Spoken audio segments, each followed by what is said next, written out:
Good Wednesday morning, my dear Christian brother or sister. I hope this finds you well in the middle of a productive week. I hope you're looking forward to Bible study tonight.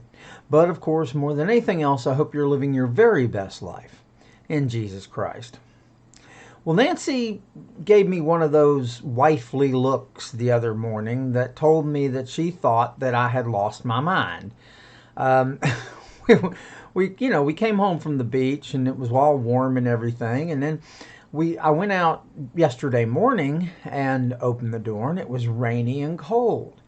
And I looked up and said very sincerely, "Wow, this is refreshing."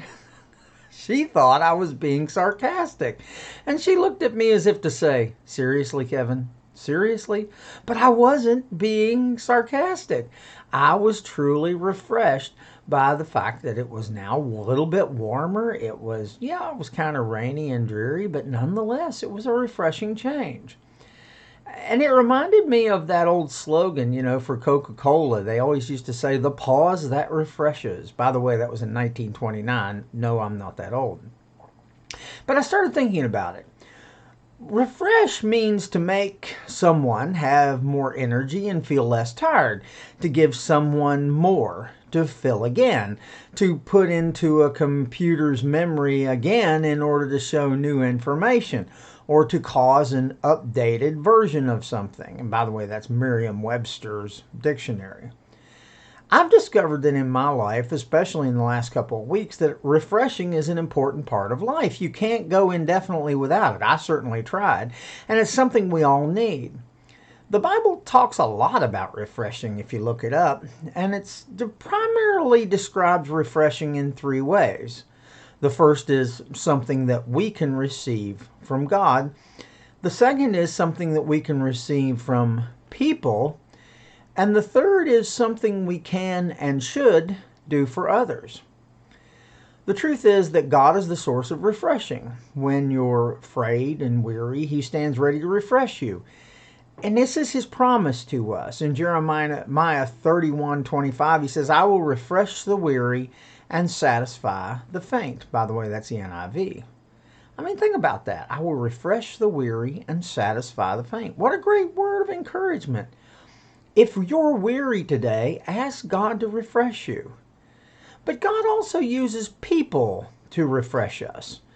I was thinking the other day, and I knew I'd seen it somewhere, when the Apostle Paul was going through a very challenging time in his ministry, he described some wonderful people that God sent to him, some people God used to refresh him. He says this, he says, "I was glad when Stephanas, Fortunus, and Archaeus arrived, because they have supplied what was lacking from you.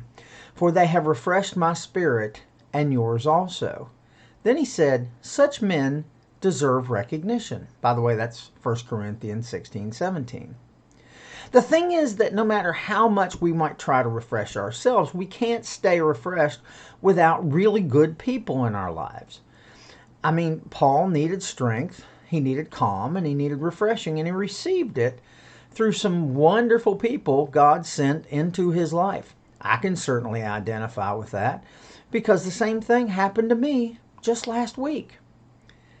It's very important for us to be a refresher to others. All too often, instead of being a blessing to others, we create burdens for people. Come on, admit it.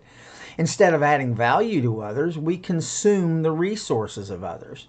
And instead of refreshing others by our presence, we leave them, well, let's face it, drained and dry. The thing is that that's something we need to change. With some effort, we can certainly change that. We can become a refresher to the people around us. When you refresh others, God promises an incredible return on your investment. It always reminds me of Proverbs 11:25. Whoever refreshes others will be refreshed. I don't know about you, but it was certainly time for Nancy and I to have some refreshing, and perhaps it's time that there's, some refreshing in your life. I mean, there's no doubt that it's time for some refreshing in people around you.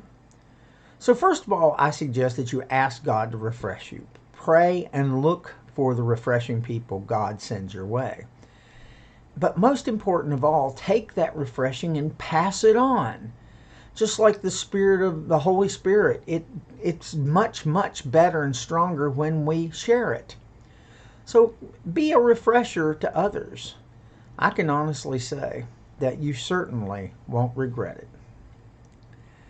I hope you have a wonderful day today. Like I said, I hope you see you in Bible study tonight, either online or in person.